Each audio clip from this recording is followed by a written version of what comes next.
الصلاۃ والسلام کی حدیث مبارکہ کا مفہوم ہے کہ حضور علیہ الصلاۃ والسلام نے ارشاد فرمایا کہ بعض قرآن مجید پڑھنے والے ایسے ہیں، قرآن کو پڑھنے والے ایسے ہیں جن پر قرآن خود لعنت کرتا ہے۔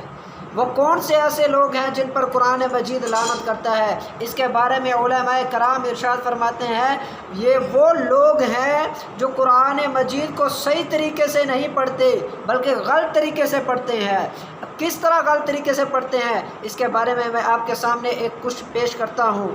جب شروع میں ہم تختی پڑھتے ہیں قرآن مجید کی ابتدا کے لیے بچوں کو جب پڑھائی جاتی ہے الف با تا ثا یہ والی تختی یعنی حروف تہجی جب یہ پڑھائے جاتے ہیں اس کے شروع میں اگر ہم غور کریں کہ جیم کے بعد ہا آتی ہے اور نیچے اگر آ جائیں تو واو کے بعد ہا آتی ہے، ہا اور ہا ان دونوں کے اندر واضح فرق ہے، ان دونوں کی شکلیں بھی مختلف ہیں، ان دونوں کی آوازیں بھی مختلف ہیں۔ جو ہا ہے یہ حلق کے درمیان والے حصے سے ادا ہوتی ہے اور جو ہا ہے یہ حلق کے نیچے والے حصے سے ادا ہوتی ہے۔ جب ان دونوں کا مخرج بھی مختلف ہے تو پھر ان دونوں کے اندر فرق بھی لانا بھی یہ بھی ضروری ہے اور ان کے معنی مفہوم بھی مختلف ہیں۔ جیسے اب سورۃ الفاتحہ پڑھتے ہیں الحمدللہ رب العالمین، تو اب اس کا مطلب یہ ہے کہ تمام تعریفیں اللہ پاک کے لیے ہیں جو تمام جہانوں کا پالنے والا ہے۔ اگر ہم غور کریں اس میں لوگ الحمد کی جگہ الحمد وہ والی ہا جو واو کے بعد آتی ہے جو دو سوراخوں والی ہا ہے اس کو ادا کرتے ہوتے ہیں الحمدللہ رب العالمین۔ تو الحمد کا المنجد کے اندر جو معنی لکھا ہے اس کا مطلب یہ ہے کہ تمام دھیمی آگ۔ تو اب اگر ہم پڑھیں الحمد تو پھر مطلب کیا بنے گا؟ تمام دھیمی آگ اللہ تبارک و تعالیٰ کے لیے، نعوذ باللہ۔ اب ایک معنی کے اندر یہ تبدیلی آئی۔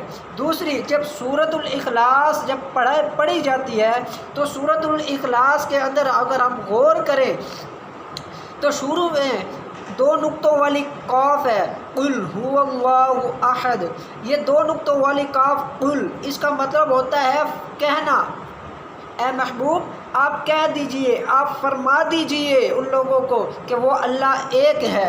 اور ایک قاف ہوتی ہے یہ کتاب والی، اب کتاب والی قاف اس کا بھی اسی طرح ہے جیسے کل، اس کا مطلب ہوتا ہے کھانا، پتلی قاف کو۔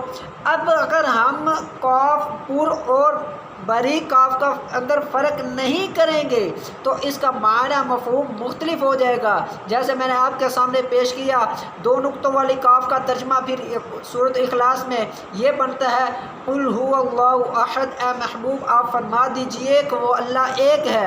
اور پتلی قاف کے اندر اگر پتلی کل پڑھتے ہیں تو اس کا مطلب نعوذ باللہ معنی مفہوم بدل جائے گا اور وہ یہ ہے کہ کھاؤ کہ نعوذ باللہ وہ اللہ ایک ہے۔ اب آپ غور کریں معنی کے اندر تبدیلی آئی۔ اب اس تبدیلی کی وجہ سے قرآن مجید پڑھنا اس بندے کے لیے قرآن مجید اس پر لعنت کرتا ہے۔ اب آپ مجھے بتائیں کہ ان دونوں کے اندر واضح فرق نہیں ہے کیا؟ بھئی وہ دو نقطوں والی قاف جو ہے وہ دو نقطوں والی ہمیں نظر آ رہی ہے، وہ پر کاف ہے، اس کو پر پڑھا جاتا ہے، اور ایک کتاب والی کاف جو ہے وہ اس کو باریک پڑھا جاتا ہے۔ ان دونوں کے اندر واضح فرق کرنا ہے بھائی، وہ لکھنے میں الگ آتی ہیں، ان کی شکلیں بھی مختلف ہیں، ان کے معنی مفہوم بھی مختلف ہیں۔ جب شکلیں اور معنی مفہوم مختلف ہوں تو پھر قرآن مجید کے اندر اس کا فرق کرنا لازمی ہے۔ تو ہمیں چاہیے کہ ہم قرآن مجید کو پڑھنا ضرور سیکھیں۔ یہ میں نے آپ کے سامنے صرف دو اگزامپل پیش کی، اسی طرح اگر ہم غور کرتے جائیں تو پتہ نہیں کتنی ساری مثالیں آپ کے سامنے ہوں گی۔ اللہ پاک ہمیں صحیح طریقے سے قرآن مجید پڑھنے کی توفیق عطا فرمائے، آمین بجاہ النبی الامین صلی اللہ تعالی علی محمد۔